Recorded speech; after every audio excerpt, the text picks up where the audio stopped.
வெனிசுலாவோட அதிபர் மதுரோவை அமெரிக்கா கைது பண்ணியிருக்காங்க. அமெரிக்க படைகள் அதிகாலையில் அவருடைய ஃபோர்ட் டியூனா, இது வந்துட்டு வெனிசுலாவினுடைய தலைநகர் கராக்கஸில் இருக்கக்கூடிய ஒரு மிலிட்ரி இன்ஸ்டாலேஷன், அங்கே இருந்த மதுரோவையும் அவருடைய மனைவியான சிலியா ஃப்ளோரஸையும் அமெரிக்க படைகள் கைது பண்ணி நியூயார்க்கில் இருக்கக்கூடிய புருக்லினுக்கு கூட்டிகிட்டு போயிருக்காங்க. அங்கே இருக்கக்கூடிய மெட்ரோபாலிட்டன் டிடென்ஷன் சென்டரில் அவர் இருக்காராம்.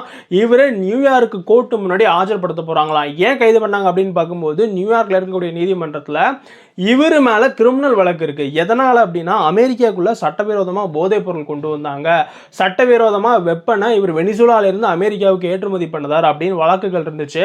அதனால் அதிரடியாக அமெரிக்க படைகள் வெனிசுலாவுக்குள்ளே இறங்கி இவரை கைது பண்ணியிருக்காங்க. இப்பேற்பட்ட லிவரேஜ் அமெரிக்காவுக்கு எப்படி கிடைக்கும் அப்படின்னா, அவங்களினுடைய இராணுவ பராக்கிரமம் தான் அதுக்கு காரணம். சீனா இதுக்கு கடுமையான கண்டனத்தை தெரிவிச்சிருக்காங்க. சீனாவினுடைய அதிபருக்கான ஸ்பெஷல் என்வாயை ஒரு சில மணி நேரங்களுக்கு முன்னாடி தான் மதுரோ சந்திச்சாரு. உடனடியா அந்த நாளினுடைய அதிகாலையிலேயே அவர் கைது செய்யப்பட்டிருக்காரு. இந்த ஒரு விஷயம் சீனாவை கொதிப்படைய வச்சிருக்கு. பல்லாயிரக்கணக்கான சீன தொழிலாளர்கள் வெனிசுலாக்குள்ள இருக்காங்க. அதனால சீனா மிகப்பெரிய அளவில் இந்த ஒரு விஷயத்துல அவங்களுடைய கன்சர்னை ரைஸ் பண்ணியிருக்காங்க. நம்ம ஓஹோ தமிழ் சேனலை சப்ஸ்கிரைப் பண்ண பார்க்குறவங்க சப்ஸ்கிரைப் பண்ணிக்கிடுங்க. ஓஹோ அப்படியா? ஆமாடே.